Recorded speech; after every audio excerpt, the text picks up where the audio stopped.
Buenos días a todos y muchas gracias por acompañarnos hoy en la segunda jornada de este seminario sobre la verdad, hoy enfocada en la cultura y en la educación. Muchas gracias, Cardenal Rouco, por acompañarnos hoy. Muchas gracias. En este panel, que lleva por título contra la cultura de la mentira, la verdad que si hablamos de mentira no podemos hablar de cultura, nos planteamos distintas cuestiones. ¿Podemos afirmar que vivimos en el engaño, en la falsedad? ¿Preside en numerosas ocasiones la mentira la vida social, política, intelectual o económica? Ciertamente la mentira, y se ha mencionado esta mañana en el panel precedente, ha sido a lo largo de la historia un instrumento de poder utilizado por líderes, instituciones y grupos para controlar, manipular y moldear la percepción de la sociedad. Su uso en contextos políticos, sociales, culturales y económicos no solo ha permitido a quienes detentan el poder mantener su posición, sino que ha sido empleado para justificar acciones, ocultar errores o promover agendas que de otra manera serían inaceptables para la sociedad. Decía Chesterton que en el mundo en que vivimos, donde la verdad y la mentira copulan como en un perverso incesto, nada es, consecuentemente, verdad ni mentira.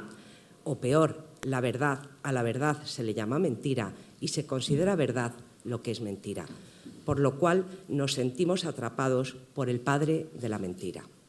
Estamos hoy en esta situación. Hay una cultura, entre comillas, de la mentira. Para analizar este momento contamos con tres ponentes que desde su posición en distintos medios de comunicación nos ayudarán a responder a estas preguntas. Quiero empezar con Jano García. Bienvenido, Jano. Jano es escritor y economista valenciano. Ha vivido en Londres, Santiago de Chile y Nueva Zelanda hasta su regreso a España. Ha trabajado como economista, pero su pasión por la historia, la política y la economía le han llevado a convertirse en un divulgador a través de las redes sociales, donde ha ganado una más que considerable audiencia. Dirige el programa En Libertad, que se emite de forma independiente en plataformas como iVoox y YouTube, con más de 500.000 de oyentes mensuales. Además, ha sido director del diario El Liberal. Jano, la pregunta es, ¿qué es información falsa? Desde los medios de comunicación, desde las redes sociales en las que tú estás presente, ¿qué consideras que está pasando hoy en día en la comunicación? Gracias, Jano. Bueno, muchísimas gracias a todos por estar aquí un sábado por la mañana. Encima hace un día estupendo, o sea que ya es de agradecer que estén aquí. Yo creo que, bueno, primero, que es la información falsa. Podemos decir que lo falso es todo aquello que no es verdad. ¿Qué es lo que es verdad? Pues la verdad es la realidad de las cosas. Aquello que es inmutable, aquello que es incluso infinito, aquello que no es opinable. Claro, hoy en día, en el mundo moderno en el que vivimos, esto puede parecer extraño, en lo que todo es opinable, incluso que es un hombre o que es una mujer. Vivimos en el mundo de los sentimientos y cada cual, presumiblemente, pues bueno, tiene una opinión que incluso se puede llevar a cabo.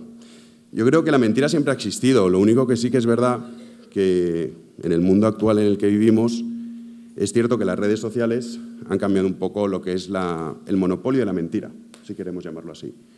Antes eran solo una serie de medios de comunicación los que podían, digamos, decir que era verdad, que era mentira, y ahora con las redes sociales cualquiera que tenga una cuenta simplemente, pues bueno, puede empezar a publicar lo que le dé la gana, incluso ganar mucha audiencia y tener un gran impacto. Yo creo que el gran cambio es ese. El gran cambio no es tanto si la mentira existe, que sí, siempre ha existido, la información falsa siempre se ha dado. Yo viví la época en la que todavía no existían las redes sociales, entonces, bueno, recuerdo muy bien casos de información falsa que incluso han cambiado la historia de un país. Y me puedo remitir, en el caso de España, a la historia del 11M y cómo se manipuló a las masas a través de información que era completamente falsa, ¿no? Es verdad que las redes sociales han traído cosas buenas y cosas malas. Yo creo que las redes sociales per se no son ni buenas ni malas en el sentido de que es una herramienta, del mismo modo que las armas per se no son buenas y malas, sino cómo las utilices. Pues pongo un ejemplo. Un ganadero que utilice su arma para acabar con el lobo que viene a comerse su ganado, pues bueno, está haciendo un buen uso de ellas. Claro, una persona que utiliza sus armas para acabar con la vida de personas inocentes, desde luego que no está haciendo un buen uso de las armas. Lo mismo ocurre con las redes sociales. Las redes sociales se pueden utilizar para difundir ideas que nos acercan a la verdad, para generar debates que son muy interesantes y también para informar. del mismo modo que se puede utilizar para la desinformación y, sobre todo, hoy en día, para crear tal nivel de información que al final uno no sepa exactamente diferenciar qué es verdad, qué es mentira, porque la información va a gran velocidad, incluso a pesar de que hoy en día, el caso de X, ¿no? Por ejemplo, de Twitter, lo antes conocido como Twitter, ahora han puesto unas cositas que se llaman notas de la comunidad. Entonces, cuando una persona publica algo, si luego es mentira, aparece ahí una nota que dice, no, este vídeo es de hace 7 años o este vídeo ni siquiera es en el país que dicen. Pero claro, eso lo hacen pasadas unas horas. Y hoy en día la información nace y muere muy rápido. De hecho, es una de las ventajas que utiliza el gobierno actual para, bueno, pues un escándalo que saben que en 24 o 48 horas ya nadie se va a acordar. Y si no, pues ya se inventarán otro escándalo para que al final, pues si uno le pregunta, incluso con los casos que estamos viviendo hoy en día, ¿qué es exactamente en lo que está involucrada la mujer del presidente del gobierno? Pues sería difícil definirlo, porque son tantos frentes que a alguno le costaría. Entonces, bueno, yo creo que el gran cambio principalmente es ese, la hiperconectividad de este mundo moderno y, sobre todo, también el cortoplacismo, que si uno lo piensa en nuestro día a día a la hora de consumir, también somos muy cortoplacistas, cada vez compramos cosas de menor calidad que tienen una duración muy pequeñita, pues lo mismo pasa con la información. O sea, hoy en día, antes una portada de un periódico tumbaba un gobierno, hoy no lo tumba nada. Entonces, yo creo que esa es la gran diferencia, ¿no? Ese cortoplacismo de consumir rápido lo que nos aparece en nuestro timeline y ya mañana a ver qué es lo que pasa. Muchas gracias, Jano. Yo sí creo que me quedo en el cortoplacismo y, como bien dices, en que vivimos de impresiones y todo va tan rápido, recibimos tanta información. Sí, los impactos que llaman los... Efectivamente, sí, una cosa lamentable. en sí. los impactos. Entonces, bueno, redes sí, pero hay que no controlar, pero sí que bueno, saber controlar... qué tipo de consumo hacemos de las redes sociales. A continuación voy a presentar a Ana Iris Simón. Ana, tocaya. Bienvenida, Ana Iris, es de Campo de Criptana, ¿no? de Ciudad Real, es periodista de profesión y comenzó su andadura profesional en la revista Telva, luego en Vice España. Ha colaborado en el programa La Ventana de la cadena SER y ha trabajado para Radio Televisión Española. Es escritora y firma artículos de opinión en El País. Ana, te formulo la misma pregunta que a Jano. ¿Información falsa? ¿Crees que está extendida la mentira? ¿Cuál es el papel de los medios convencionales hoy? Gracias. Muchas gracias a ti por la presentación, a todos por estar aquí, a Neos por invitarnos y al CEU por acogernos. Claro, cuando me invitáis a este congreso y el título de la ponencia es La cultura de la mentira, yo me empiezo a preguntar desde cuándo, ¿no? Desde cuándo vivimos en esa cultura de la mentira. Y me acuerdo de ese Quides Veritas, ¿no? De Pilatos. O sea, no es algo nuevo que haya negacionistas de la verdad o que haya a quien no quiere mirar de frente a la verdad. Sí que quizá, y desde la modernidad, podemos hablar de una institucionalización de la mentira, ¿no? Y de un rendir culto incluso a la mentira.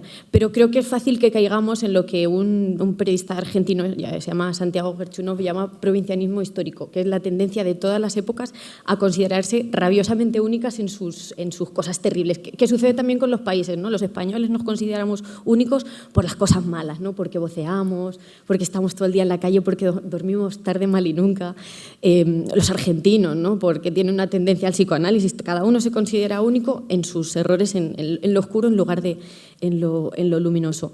El caso es que sí que seguramente hay algunas especificidades, como bien ha dicho Jano, ¿no? Las relativas a las tecnologías, que son aquellas que tenemos disponibles en este momento. Y en ese sentido yo, por mi formación, pues me viene a la cabeza las fake news, ¿no?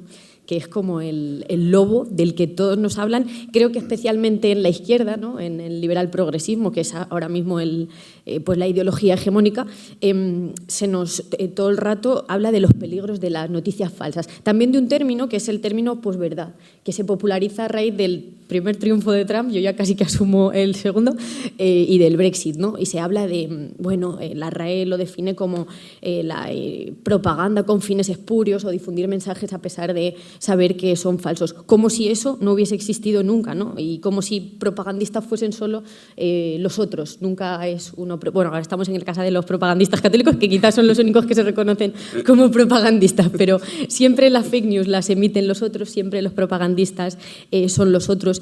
Y Y a mí esto me chirría un poco porque, en realidad, si miramos a lo que nosotros hacemos, casi todos somos capaces de distinguir lo que es una noticia falsa, incluso cuando esa noticia falsa confirma nuestro sesgo ideológico, que es el gran peligro, ¿no? Me viene a la cabeza un vídeo de Maduro diciendo «mátenmelos a todos». Era claramente una inteligencia artificial hablando por su boca, diciendo barbaridades, que él ya dice muchas barbaridades de por sí, no hacía falta ponerle ninguna voz diciendo otras, ¿no? Y todos más o menos tenemos ahí pues cierta educación o cierta cultura para saber identificar lo que son y lo que no son noticias falsas. O otra que decía literalmente, Errejón con ojos de dragón apaliza a un anciano en Lavapiés. Que puede que Errejón con ojos de dragón hiciese algo, ¿no? Pero más o menos uno sabe que por mucho que le encantase que esa noticia fuese verdadera, pues que quizá no lo es. Y yo creo que todo como sobredimensión de las fake news, que siempre las hacen los otros, viene determinado por la incapacidad de los medios o por la ausencia de voluntad de reconocer los auténticos problemas de los medios, como son la manipulación, que se hace de manera muy sutil, no hace falta recurrir a noticias falsas, ¿no?, para manipular a la gente, como son la absoluta entrega de su poder a manos del Estado y de las empresas. Y todo esto lo ocultamos hablando, por ejemplo, del peligro de las fake news. Tengo una anécdota graciosa. Yo estoy en la ventana de la SER en verano y tienen una sección de fake news. Y, joder, siempre las fake news hablaban, por ejemplo, de Rusia, los bots rusos y no sé qué, las fake news de Putin sobre tal. Y yo les hice una pregunta y les dije, joder, las fake news nunca las hacen los nuestros. O sea, la OTAN nunca, Ucrania nunca distribuye fake news. Nosotros mismos, nuestros aliados, nunca distribuimos fake news. Y claro, les pilla, o de Trump, ¿no? Siempre las fake news son de Trump. Trump pues dice que la gente, los inmigrantes se comen a los gatos y a los perros. ¿No se hacen acaso fake news sobre Donald Trump? Y claro, es curioso, me decían, apelaba yo a una portada de mi medio, del País, en la que publicaron que Chávez estaba, no recuerdo si era Chávez o Maduro, había muerto. Y era mentira, incluso publicaron una fotografía falsa por la que después pidieron perdón. Y hablé también de otra fake news que fue el comité de expertos. Una fake news que nos dijo el propio gobierno, ¿no? Y que no se reconoció como tal. Aquello no fue una fake news. Y me decían, no, la izquierda comete errores, la derecha hace fake news. Yo decía, bueno, claro, conveniente, ¿no? Pero bueno, creo que todo este debate y esta sobredimensión de las noticias falsas, que por supuesto existen, tiene que ver con esa incapacidad. Voy a poneros un ejemplo muy claro, que yo vi muy claro, ¿no?, de cómo se manipulan los medios. En estos días, con pues todo el conflicto en Oriente Medio, El Mundo titulaba el día 1 de octubre, incursiones relámpago de Israel golpean en el Líbano. Esas incursiones relámpago mataron a 6 personas y dejaron 550 heridos. Esas incursiones, no mataron a nadie. La portada del Mundo el día siguiente, Irán fustiga a Israel con un ataque masivo y desata la guerra regional. No mataron a nadie. El día anterior había habido 550 heridos y 6 muertos. Y sin embargo había sido una incursión relámpago y lo otro había sido fustigar a Israel y un ataque total. Esta no es una fake news, no es mentira. Los hechos están ahí. Ahora, la manera de manipular a la gente es mucho más sutil que a través de noticias falsas. En cualquier caso, las noticias falsas tampoco son algo nuevo. O sea, han existido siempre y la manipulación existió siempre. Incluso la inteligencia artificial, que ahora nos asusta tanto y con razón, pues ya hacían los romanos esta damnatio memoriae, ¿no? Y borraban a quien le daba la gana y destrozaban los bustos que les daba la gana para borrar de la historia aquello que querían. Probablemente en nuestra época se acelera. También me ha hecho gracia que Jano lo ha mencionado, ¿no?, la esperanza de que todo el mundo, la esperanza que sentimos todos cuando de repente con el auge de las redes sociales el poder mediático ya no iba a ser, como decía Foucault, propiedad única de los poderosos, ¿no? Yo recuerdo en la universidad cuando yo estudiaba en los 2009, 2010, y estudiamos una asignatura que se llamaba Periodismo Ciudadano, cuyo profesor estaba muy ilusionado porque con las redes sociales todos íbamos a ser un periodista, todos podíamos grabar, todos podíamos emitir nuestra opinión, y eso a cierto progresismo liberal le emocionaba mucho. Decía, joder, ya no van a ser los medios los que sean los únicos que tengan capacidad de hacer esto. Pero fijaos que con el tiempo Se han ido desencantando porque no les gusta lo que dice la gente, no les gusta lo que graba la gente, no les gusta lo que opina la gente. Y esto ocurrió en muy pocos años, ¿no? Sí que también creo que hay algunas especificidades que no tienen que ver única y exclusivamente con los medios, pero también tienen que ver con los medios, ¿no? En cuanto a la verdad y la mentira. Y es, por ejemplo, la cultura del eufemismo. La cultura del eufemismo no es algo nuevo. El uso eufemístico para encubrir la realidad no es algo que hayamos inventado nosotros. Tiene un poema Quevedo, ya en su tiempo, que decía: por hipocresía llaman al negro moreno, trato a la usura, a la putería casa, al barbero sastre de barbas y al mozo de mulas gentilhombre del camino. Luego los Simpson actualizaron esto en un gag muy gracioso en el cual Marge Simpson se mete a una inmobiliaria a trabajar, ¿no? Y el de la inmobiliaria le dice: hombre, Marge, es que no me vendes ni un piso porque eres demasiado sincera. Y dice, Marge dice: bueno, yo solo digo la verdad. Y dice: bueno, es que existe la verdad y la verdad. Y le empieza a enseñar casas y le dice: ¿esta cómo la voy a vender? Si es un auténtico desastre. Y dice: no, hombre, es rústica. ¿Esta cómo la voy a vender? Si es minúscula. Y dice: no, es acogedora. Entonces, esta cultura del eufemismo no es nueva, pero sí que es cierto que en nuestro tiempo pues hay una eclosión de ella, ¿no? Lo podemos ver en llamar interrupciones voluntarias del embarazo a los abortos, llamar a los despidos masivos, expedientes de regulación de empleo, y podríamos echar la mañana entera, ¿no? Hablando de estos casos. Y sí que veo dos fenómenos relacionados sobre todo con las nuevas generaciones y que tienen que ver con la incapacidad o con la falta de voluntad para abrazar la verdad. El primero es la tendencia a mirar el mundo a través de la ironía.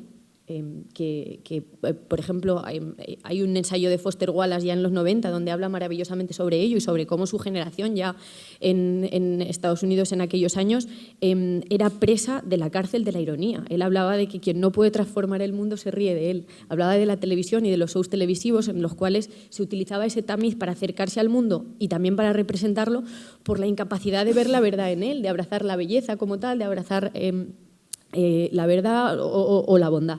Y se ve en el arte lo vemos, ¿no? Como el arte contemporáneo rara vez busca la belleza, la verdad o el bien y busca, sin embargo, la disrupción, la mirada irónica a lo que otros hicieron antes. Y lo busca como un fin en sí mismo, ¿no?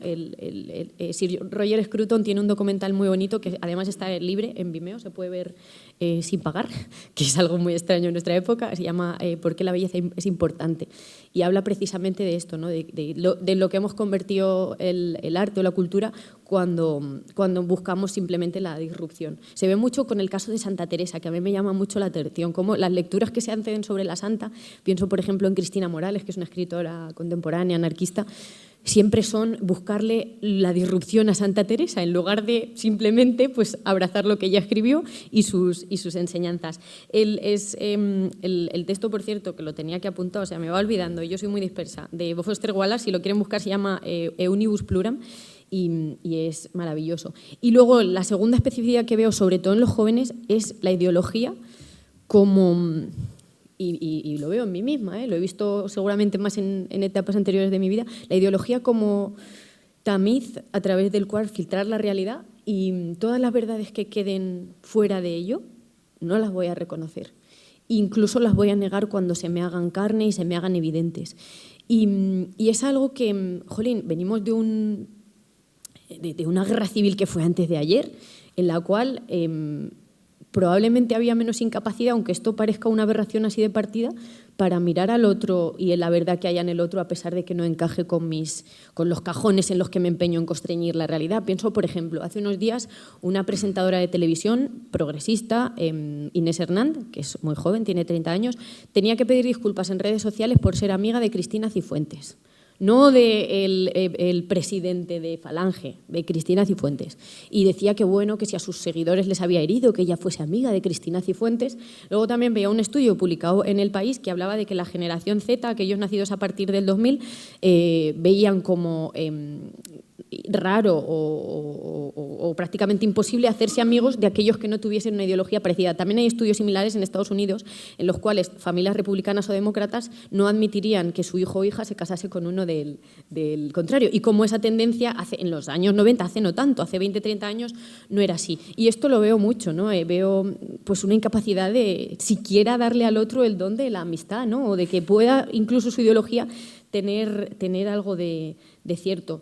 Lo veía estos días con mis hijos los estoy escolarizando hace poco, ¿no? Y veo una tendencia en mi pueblo, yo vivo en Aranjuez, a segregar a los niños por clase social, incluso etnia, ¿no? Ahora mismo en mi pueblo hay colegios de inmigrantes, colegios nacionales, colegios de ricos y colegios de pobres. Y esto no lo puedes hablar ni con alguien de derechas porque le parece bien que eso sea así, ni con alguien de izquierdas porque no va a reconocer que sea un problema ghettificar a los niños y que eso es lo contrario a la inmigración.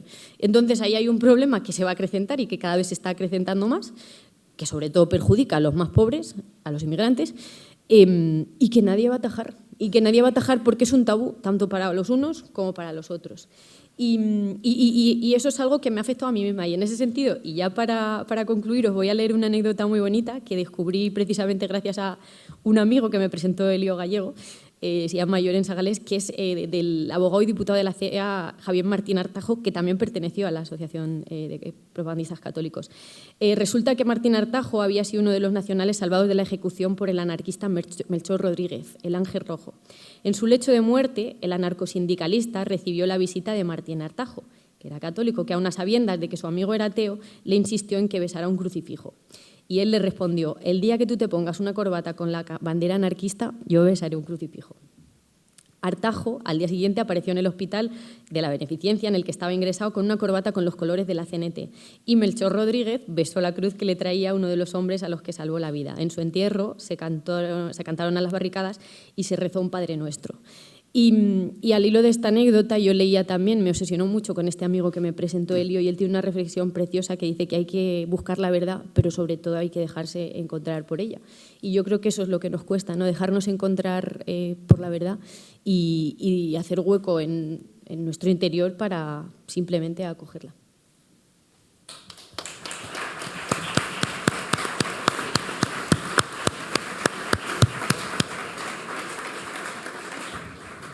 Muchas gracias, Ana. Yo me quedo con tu última frase, ¿no?, de hacer hueco en nuestro corazón a la verdad, pero también coincido contigo en que a veces hay una tendencia a calificar como información falsa aquella que no me interesa o aquella con la que no estoy de acuerdo o discrepo. Eso también hay que reconocerlo. Muchas gracias, Ana. A continuación, Julio Llorente. Julio Llorente es tinerfeño, canario como yo, cofundador y director de Ediciones Monóculo. Escribe una tribuna mensual en Alfa y Omega y colabora en La Tarde de COPE y en diversos programas de 13TV, así como en Bione Media. Desde el mes pasado dirige La Taberna Ilustrada, una tertulia cultural y filosófica. Es autor de Titubeos, un libro de aforismos, y además ha firmado varias terceras de ABC. No puedo dejar de mencionar que además es miembro del Grupo de Trabajo de Defensa de la Verdad en NEOS. Julio, ¿se puede afirmar que vivimos en una cultura de la mentira? Gracias. Muchas gracias, Ana, por tu presentación. Muchas gracias a NEOS y a Cefas por haber organizado esto. Me alegra especialmente coincidir con Jano y con Ana Iris, de quienes aprendo a menudo y mucho. Este momento evoca otros momentos muy gozosos, sobre mesas tranquilas, discusiones acaloradas sobre el liberalismo. Como ambos son amigos y Jano además es liberal, pues este momento me resulta muy evocador, me conmueve incluso, estoy por echarme a llorar de la emoción. Y a quien también conmovería esta situación es a Platón. Ver a una multitud de personas congregadas una buena mañana de sábado para hablar sobre la verdad, sin duda le habría conmovido al filósofo. Además de expresar mi gratitud, tengo que pediros perdón, porque yo soy disperso como Ana y precisamente por eso, para remediar esa dispersión, voy a ceñirme en la medida de lo posible a lo que tengo escrito. Lo contrario sería muy peligroso tanto para mí como para ustedes. Bueno, para ustedes probablemente sería tedioso. Con lo cual, como la improvisación es un territorio un tanto inhóspito para mí, me ceñiré al papel. Procuraré no leer, pero me ceñiré a lo que tengo escrito. Cada vez que me proponen participar en un evento de estos, procuro impugnar el título. El título de esta sesión es Verdades que cuentan contra la cultura de la mentira. Si el título no resiste la impugnación, nos tenemos que levantar e irnos todos, porque no tiene sentido. Entonces, yo me pregunto si acaso hay verdad y falsedad. Si no todos son relatos, interpretaciones, opiniones, perspectivas, puntos de vista. Si no tenía razón Gorgias cuando aseguraba que la verdad no existe y que si existiese sería incognoscible. No tenía razón cuando aseguraba también que en caso de que pudiese conocerse sería incomunicable. La verdad y la mentira serían en este caso convenciones sociales arbitrarias, decretos de los poderosos para asegurar su dominación, ficciones encaminadas a preservar un orden social inicuo. Llamaríamos verdad a lo que en el mejor de los casos es consenso y en el peor imposición. La justicia es solo la conveniencia del más fuerte, le espeta el sofista Trasímaco a Sócrates en la República. Hay una segunda impugnación posible. ¿No dramatizan Neos y Cefas cuando consideran la mentira esencial a nuestra cultura? ¿Acaso no hay otros rasgos que la definen más propiamente? ¿No es, como afirmará el optimista, la cultura del bienestar y del consumo? ¿No es, como replicará el pesimista, la cultura de la molicie y el desperdicio? ¿No es una cultura ecológica? ¿No es una cultura antiecológica? Neos y Cefas aseveran que la nuestra es la cultura de la mentira y alguno podría replicar que es, en cambio, la cultura de las verdades. La primera cultura de la historia en la que cada uno puede expresar su verdad, vivirla. El antónimo de mentira sería menos verdad que autenticidad. Nuestra cultura no puede ser mentirosa porque es auténtica. No puede ser mentirosa porque le permite a cada uno ser lo que es, en libertad, sin imposiciones. Conviene tomarse en serio estas objeciones. Conviene tomárselas muy en serio. Porque si no podemos dar razón de lo que creemos, nuestro discurso será completamente estéril. A la idea de que la verdad es una imposición de los poderosos o resulta del consenso, yo respondería a priori con la definición tomista de la verdad como adecuación. La verdad es la adecuación del intelecto a la cosa, de nuestra razón a la realidad. Partimos de la premisa de que las cosas contienen en sí una verdad que nuestra inteligencia, limitada y herida también por el pecado original, puede conocer en la medida de sus limitadísimas posibilidades. Respecto a la segunda objeción, que es en la que me tendré más, porque el título de la sesión es Contra la cultura de la mentira, yo diría que sí podemos afirmar que vivimos en una cultura de la mentira. Y identificaré 3 razones filosóficas y 3 razones sociológicas, muy esquemáticas, porque creo que tengo 10 minutos, pero intentaré desarrollarlas en la medida de lo posible. Estas razones filosóficas. Yo diría que la primera es una concepción de la libertad concretísima, la libertad negativa, la libertad liberal. La libertad que, como dice Danilo Castellano, se toma como criterio a sí misma. La libertad como ausencia de impedimentos, la libertad como autonomía de la voluntad. Una libertad que ya no está orientada a ningún fin, sino que se erige a sí misma en fin.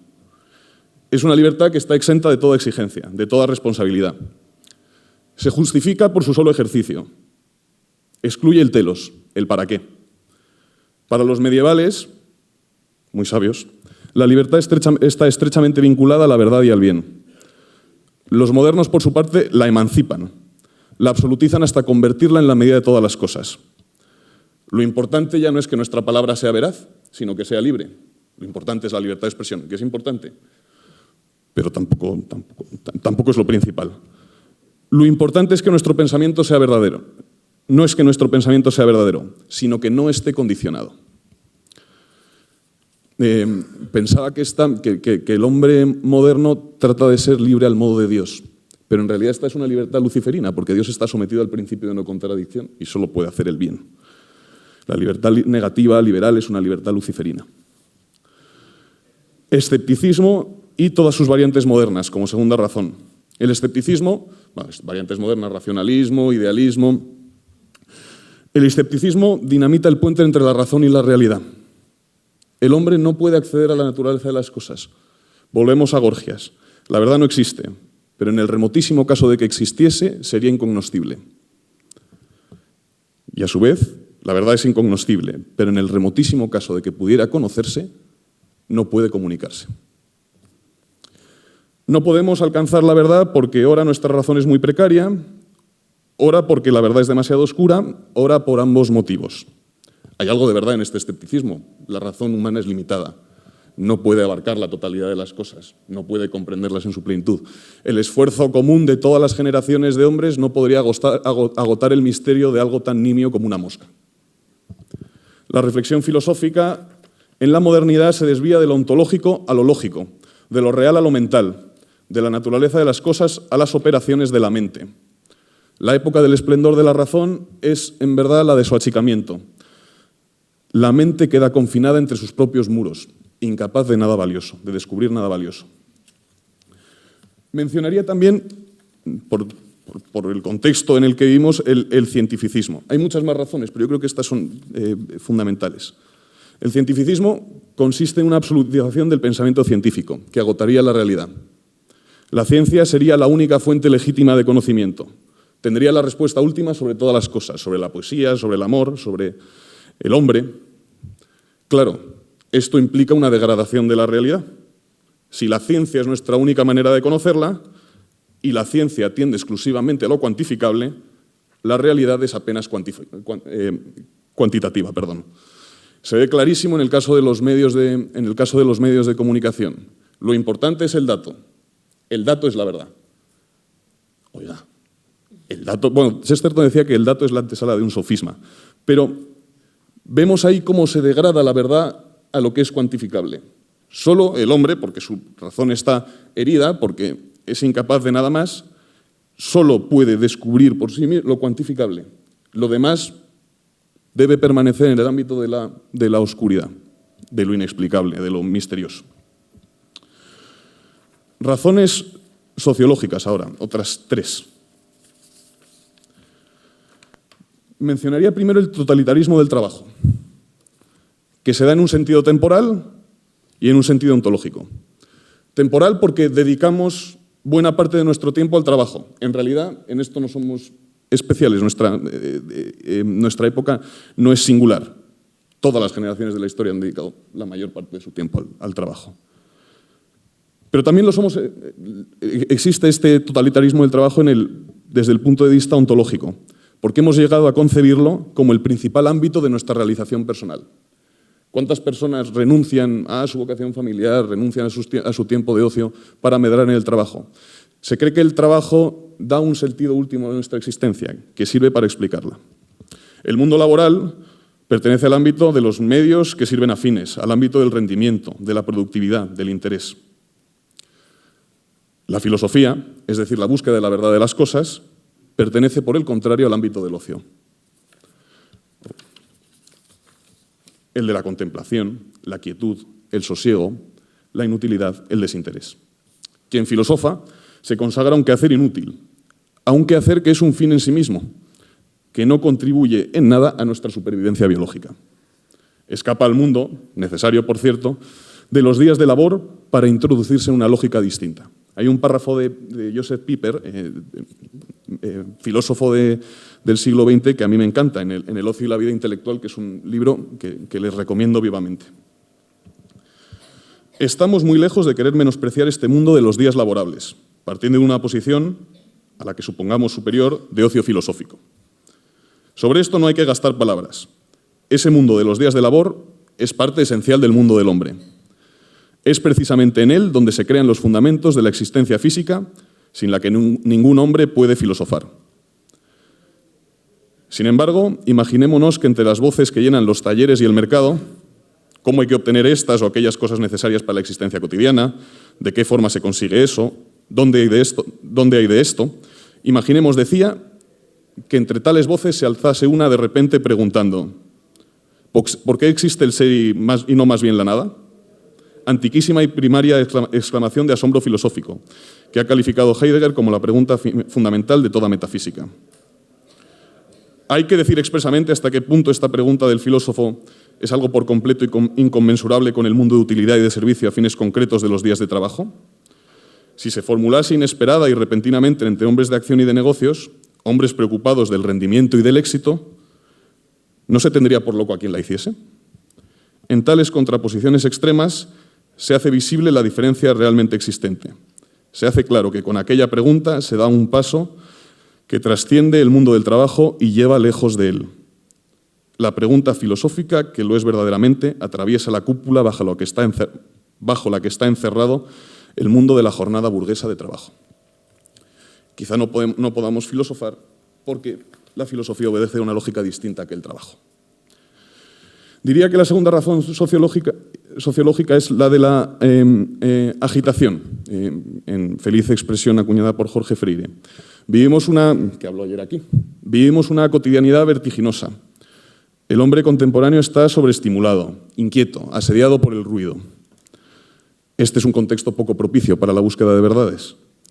El inicio de la filosofía, decían los griegos, es el asombro.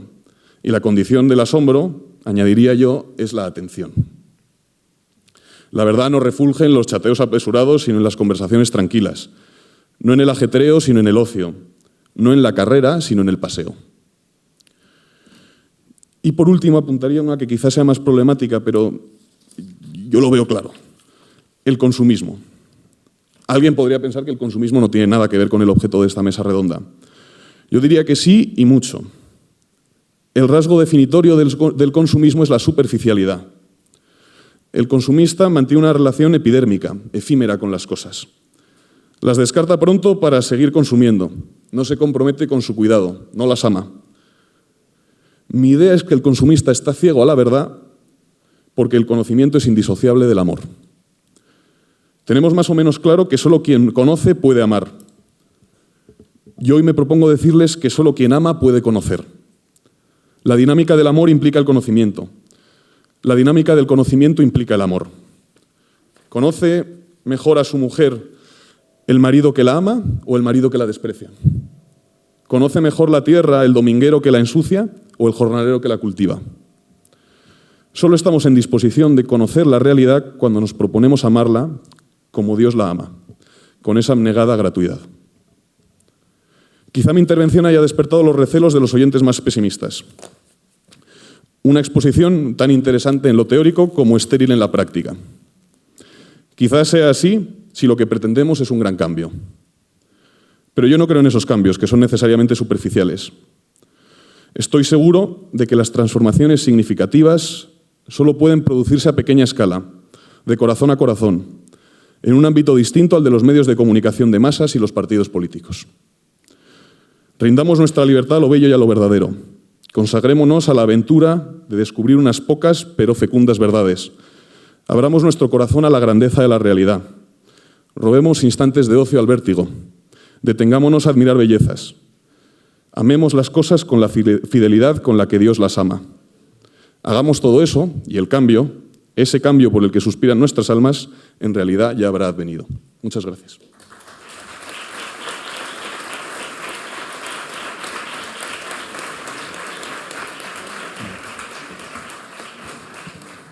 Muchas gracias, Julio. A continuación, esta mesa redonda pretende tener un debate entre vosotros tres, que además sois amigos y os conocéis bien. Entonces, Jano, te voy a dar la palabra a ti para que inicies tú el debate. Vale.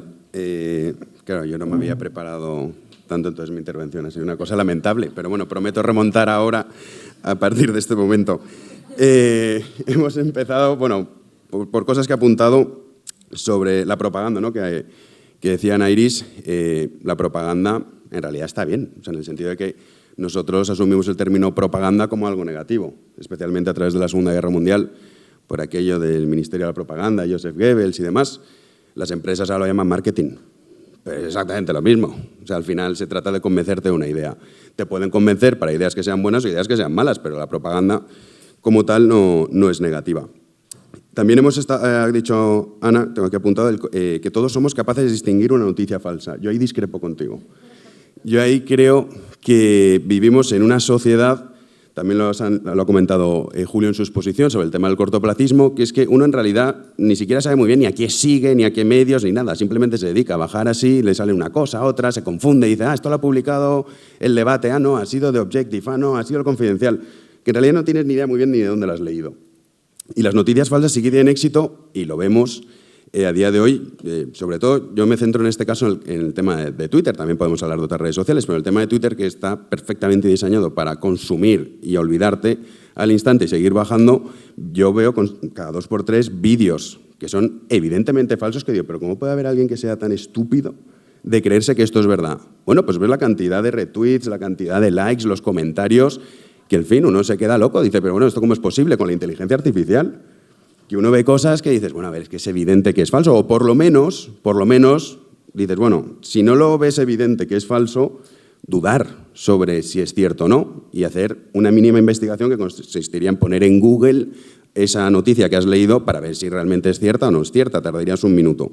Pero eso no ocurre y, de hecho, hoy en día yo estoy convencido de que la inmensa mayoría de los ciudadanos que consumen redes sociales les cuesta mucho diferenciar una noticia que es falsa y una noticia que no lo es.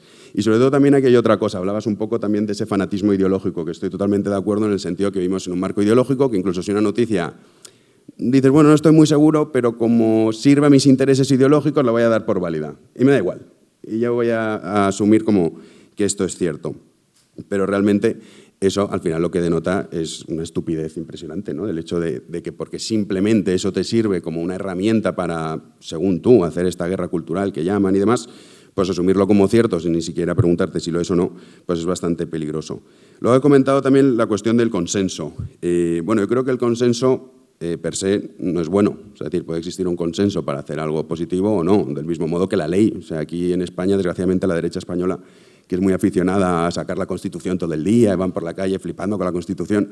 Digo, bueno, a ver, no deja de ser un texto que a fin de cuentas puede decir una cosa, puede decir la contraria. Es decir, si tú defiendes la unidad nacional porque lo dice el artículo no sé qué de la Constitución, ¿qué clase de defensa es esa? En el momento en el que se cambie la Constitución, pues ya me dirá usted dónde se queda todo el argumentario, ¿no? Igual que lo hemos visto con la ley de amnistía. Todos, o la inmensa mayoría de políticos de derechas, medios de comunicación, no, es que es inconstitucional, y a mí qué me importa si eso no es constitucional. O sea, la cuestión es si está bien o si está mal.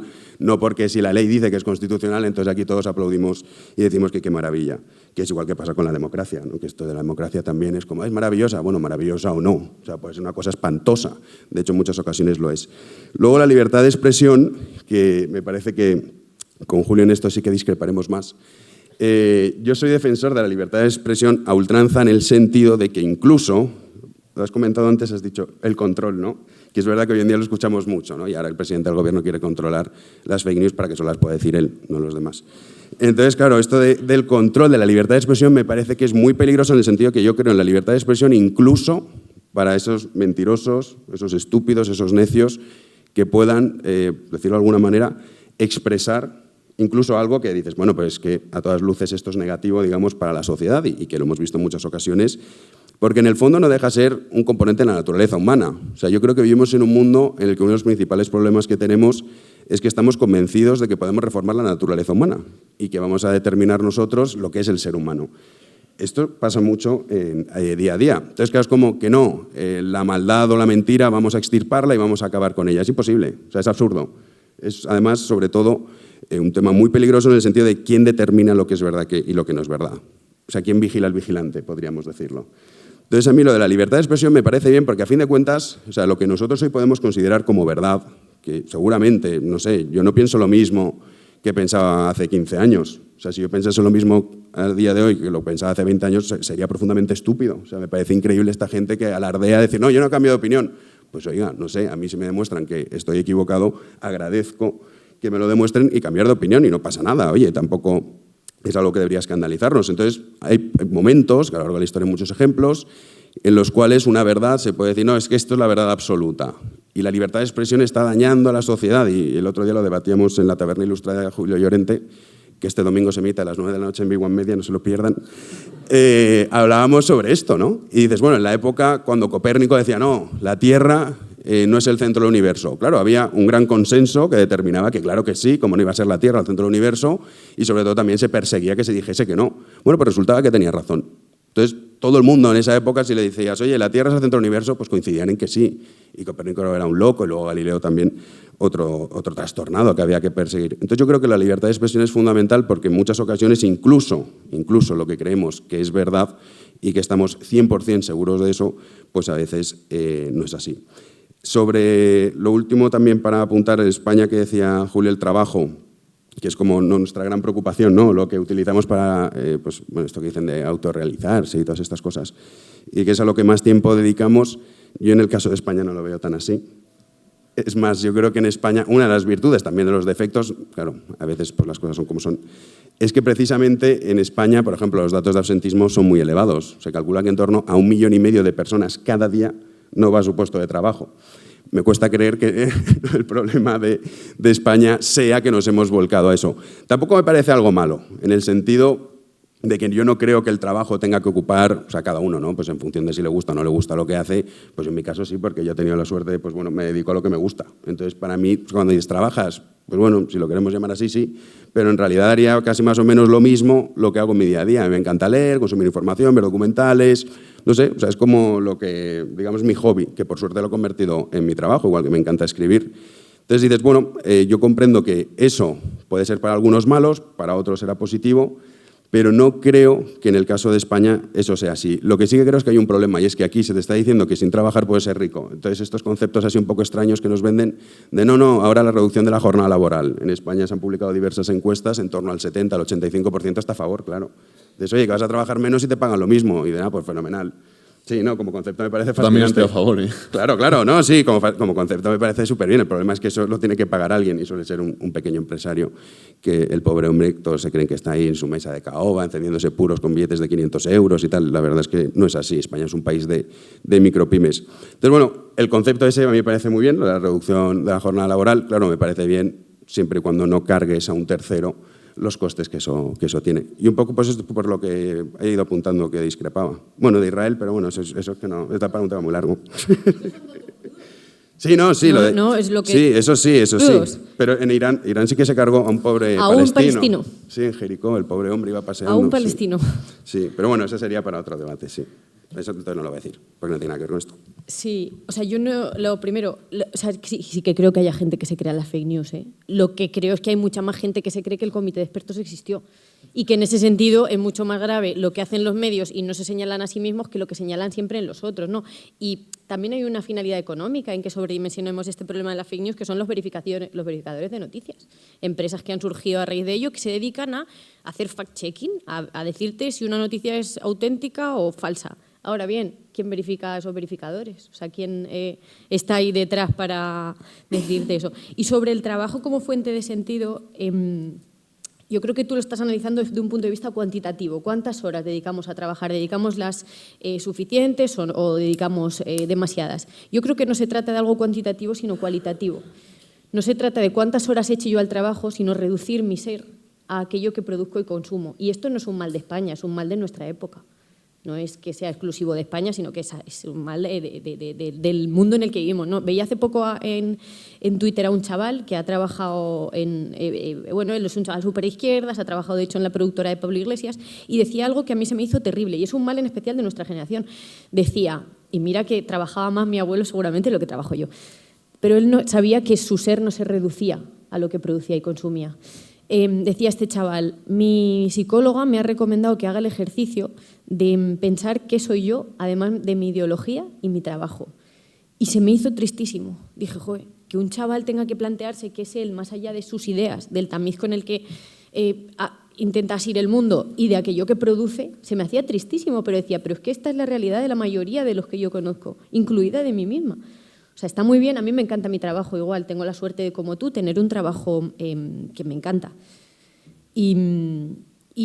Pero si me identificase con ello, si yo pensase que soy mi trabajo, incluso desde un punto de vista egoísta, ya no trascendente, sino puramente utilitario, el día que me vaya mal, ¿qué va a pasar? El día que mi trabajo no me guste, ¿qué va a pasar? ¿Qué pasa con un barrendero que trabaja 10 horas al sol y a la lluvia también?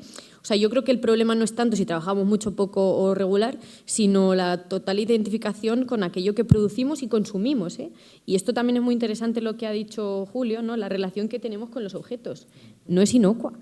Tiene unos textos bellísimos Pasolini, creo que en Cartas Luteranas, donde habla de cómo él ha visto el cambio de la relación que tienen los objetos entre los italianos de la etapa preindustrial, en la que no se producía en serie. Esto también lo tiene Baudrillard analizado en todas las reflexiones que tiene sobre la cultura y la simulación, y cómo esta producción en serie hace que nuestra relación con los objetos sea distinta, no ya desde el punto de vista de la recepción y de la producción, porque ese objeto no está hecho ya por una persona que ha invertido horas y horas en estar en ello.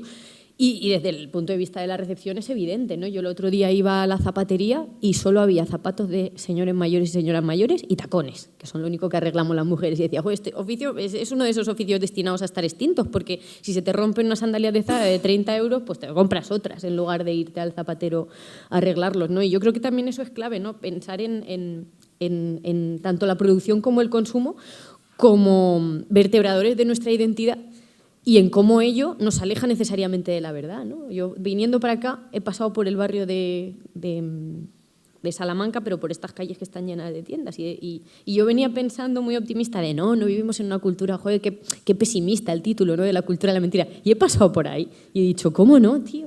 O sea, ¿cómo no? Si nuestra vida es pasearnos por ciudades que se han convertido en escaparates, ¿cómo no va a ser así? Y esto lo ve uno si ve imágenes, ¿no? de cómo eran las ciudades y de cómo se han transformado y de cómo cada vez nos parecemos más los unos a los otros. O sea, no solo hemos abandonado la verdad, sino cualquier tipo de autenticidad.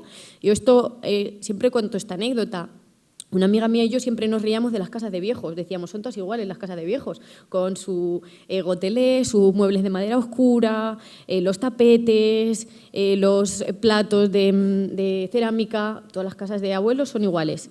Pero un día viendo stories dije, coño, si mi casa y la casa de un joven en Tokio, en Nueva York, en Singapur y en Tel Aviv es la misma casa, con los mismos muebles del Ikea, con la misma planta, que es la costilla de Adán, que se ha puesto de moda ahora.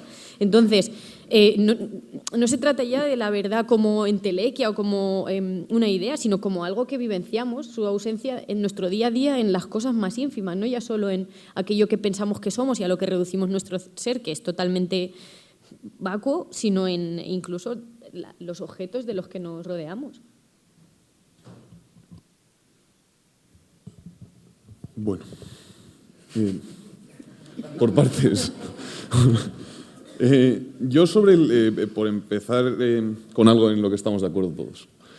Sobre el consenso diría que, por lo ha mencionado Jano, creo que el consenso se funda en una intuición buena, que es que las comunidades políticas para pervivir tienen que estar asentadas sobre algo común. Que si no hay nada común, si no hay algo que aúne las voluntades de todos los miembros de la comunidad, un mínimo, la comunidad desaparece, la comunidad no puede pervivir. El problema es la determinación de eso común. Que eso que es común, ese puñado de convicciones que son comunes, no se descubren, se determinan. Y se pueden determinar o bien por la voluntad del soberano, del dictador, o bien por la voluntad del pueblo soberano. Entonces, no es un descubrimiento, es una determinación. Yo creo que eso es lo nocivo del consenso. Cómo se llega a ese puñado de convicciones compartidas, pero que tiene que haber un puñado de convicciones compartidas, de eso estoy seguro. Respecto a la libertad de expresión, hombre, que nadie piense que yo quiero instaurar una especie de Ginebra de Calvino, o sea, no. Pero sí creo que los discursos más nocivos para el bien común tienen que reprimirse. Precisamente por eso, porque la libertad no es un absoluto, porque la libertad está subordinada a cosas más grandes que ella. Respecto a los medios de comunicación, es que a veces identificamos verdad con información y a mí esa identificación me parece muy problemática. Tiene un texto Gustave Thibon, un filósofo francés del siglo XX, del pasado siglo, muy, muy recomendable, autodidacta, amigo de Simone Weil y discípulo de Simone Weil, que se titula La información contra la cultura. Y la idea que subyace es que la relación entre información y cultura es problemática, inversamente proporcional, de tal modo que las sociedades más informadas tienden a ser las más incultas. ¿Por qué? Porque la dinámica de la información y la de la cultura son distintas. La información es por naturaleza superficial. Él utiliza la imagen de un río que se desliza demasiado rápido como para empapar su fondo. La información se desliza sobre nuestro ser. ¿Qué fue de la noticia que nos conmovió hace 3 semanas? Nada. No tiene ni un eco en nuestra intimidad. Pasó. De hecho, Pedro Sánchez se aprovecha muy bien de eso. Juega con nuestra condición olvidadiza y de la naturaleza etérea o vertiginosa de la información. Lo que hace es eclipsar el escándalo de ayer con el escándalo de hoy y el escándalo de hoy con el escándalo de ayer. Luego, por otro lado, esta identificación entre verdad e información es problemática por un segundo motivo. ¿Los medios de comunicación reflejan la realidad? No. Recogen lo noticioso, de hecho lo excepcional. Uno puede decir que los medios de comunicación retratan la realidad si asume que la realidad es una suma de excepciones. Pero la realidad no es una suma de excepciones. La realidad es una suma de normalidades, de cotidianidades. Chesterton utilizaba la imagen del periodista como alguien que piensa que es más relevante que un tren descarrile, que el hecho de que todos los trenes lleguen a su destino todos los días. ¿Qué es más relevante? ¿Qué representa mejor la realidad? ¿La excepción o la normalidad? ¿Quién está más cerca de conocer la verdad? ¿Quién sabe a qué sabe la cotidianidad? ¿O quién está al tanto de todas las excepciones de las que informan los medios de comunicación? El problema es la identificación entre noticioso, a mi juicio estoy aquí impugnando el modelo periodístico, pero bueno, entre lo noticioso y lo excepcional. Si lo noticioso fuese lo normal, entonces sí podría aceptar que el periodismo retrata la realidad. En tanto que entroniza lo excepcional, lo anecdótico, lo escabroso, no puedo reconocer que el periodismo retrate los medios de comunicación retraten la realidad. Si informasen del canto de los pájaros y de los niños que juegan en el parque, pues podría aceptar que los medios de comunicación retratan la realidad. Pero como informan de los desmanes de un político de quinta, pues tengo mis problemas para aceptarlo. Luego, la relación con los objetos, lo que dice Ana es una maravilla, pero es que la relación con los objetos condiciona nuestra relación con toda la realidad, también con las personas. No es casual que la época del consumismo sea la misma que la de las relaciones epidérmicas, pero no solo las de noviazgo, las de amistad, las que nacen del trabajo, todas son epidérmicas, todas son superficiales, todas son también breves. Tienen los días contados, justo como los objetos que consumimos. No cambiamos de zapatos, no cuidamos nuestros zapatos, lo que hacemos es sustituirlos al año siguiente. No solo porque nosotros no mantengamos una relación sana con ellos, sino porque el objeto en sí nos invita a mantener una relación consumista con ellos, porque son zapatos de mierda. Y cada uno hereda una chaqueta de su abuelo y, a su vez, sabe que podrán heredarla a sus hijos. Esta chaquetilla que tiene su punto de abuelo. No la podrá heredar ni mi hermana pequeña, porque primero por cuestiones estéticas y después porque está condenada a romperse en un año o en unos meses. Y ya está.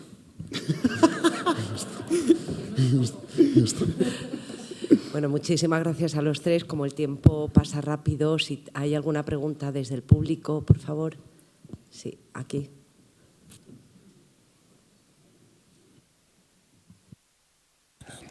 Hola, gracias a los tres por las presentaciones. Hay gente, hemos visto lo que decía Ana Iris, que hemos visto artistas o músicos y demás que han dicho que no quieren que vaya el público de Vox a ver sus películas o de no sé qué a ver sus conciertos y tal. Y Jano los ha calificado de estúpidos a ese tipo de gente que tiene una visión tan bloqueada de su vida. Pero yo echo en falta también en los medios la voluntad también de desenmascarar al que es un farsante o al que es un divulgador falso. Y en eso veo que se perdona todo. Es decir, hemos visto a Antonio Maestre, por ejemplo, que es un señor que ha dicho que su padre era albañil, que su padre era agricultor, que su padre era camionero. Señor, o tiene usted muchos padres o Entonces, no sé, esas cosas no se desenmascaran y el consumidor, no sé, se queda un poco huérfano de decir a quién creo, ¿no? O no sé, yo que veo poco celo en desenmascarar realmente a ese divulgador falso. Y no sé en eso, ¿qué opinión tenéis vosotros? Yo me ha mentado la bestia porque me cae muy bien Antonio Maestre. Vamos, no es santo de mi devoción. Tengo una relación tóxica. Bueno, él la tiene conmigo, yo con él no la tengo mucho. Pero yo creo que es que si desenmascarásemos a los falsos no nos quedábamos ninguno ahí. Mi padre, me hace mucha gracia esto que me dice, él veía antes mucho La Sexta y Al Rojo Vivo y tal, y ya no la ve. Y digo, papá, ¿por qué ya no ves la tele? Y dice, porque desde que sales tú, sé que todo es mentira. Dice, si tú estás ahí hablando de cosas y te hacen caso, sé que todos los demás también son unos farsantes. Y yo creo que sería un arduo trabajo porque nos quedaríamos solos, ¿no? O sea, ¿quién tendría potestad para muy pocos? O sea, ahí nos quedaríamos con el modelo de Julio Llorente en el que podría hablar realmente poca gente. Sí. Pero bueno, o sea, yo creo que... Podría hablar cualquiera. Podría hablar cualquiera, pero no desde luego los que hablamos seguramente. Y yo creo que sí que hay una voluntad, o sea, que las redes, por ejemplo, han contribuido mucho a ello. Siempre hablamos como de la cara oscura de las redes, pero también tiene una cara luminosa, aunque a veces no la percibamos, y muchas veces es esa de que un montón de gente pueda sacarle las cosquillas. Esto es lo que tiene de bueno el fenómeno Alvise, que tiene muchas cosas malas, pero tiene una buena, y es esa especie de bastión de ciudadanos que le sacan las cosquillas al poder, no solo político, también económico y periodístico. Y claro, la lástima es que se canalice ahí, pero bueno, es lo que es. Pero sí que yo veo cierta esperanza, ¿no?, en las redes sociales en ese sentido. Y también sospecho que siempre ha sido así, que siempre ha habido poca voluntad de cuestionar las cosas, ¿no? Yo discrepo. Yo creo que sí que se hace una gran labor por intentar desenmascarar a Sánchez, ¿no? Obviamente la maestra, la verdad es que me resulta irrelevante. Sánchez no. Sánchez sí que parece que es un tipo que es bastante peligroso en el sentido de que él lo que se ha dado cuenta es precisamente de que no importa las veces que muestren en televisión, en redes sociales, escriban artículos, todas las veces que ha mentido a su propio electorado, que no le pasa factura.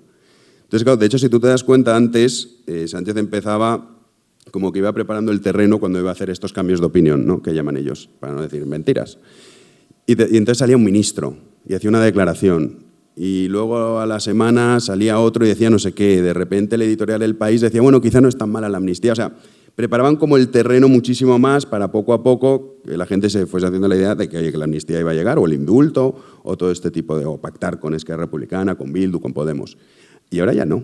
O sea, ahora directamente le da igual. O sea, Marlaska dice una cosa y al día siguiente dice la contraria. Sánchez, o sea, ni siquiera se trabajan, digamos, la mentira, pero porque se ha dado cuenta de que en realidad existe un bloque que está muy relacionado con el término, con el fanatismo, ¿no?, que incluso aunque tú demuestres a una persona que está equivocada, no lo va a aceptar. Porque no sé por qué hay, en la mayoría esto quizás es una cosa muy humana, ¿no?, pero existe como una especie de, que es una traición a sí mismo cambiar de opinión, lo cual a mí me parece absurdo, pero es una idea estúpida. Y es una idea estúpida que desgraciadamente muchísima gente comparte.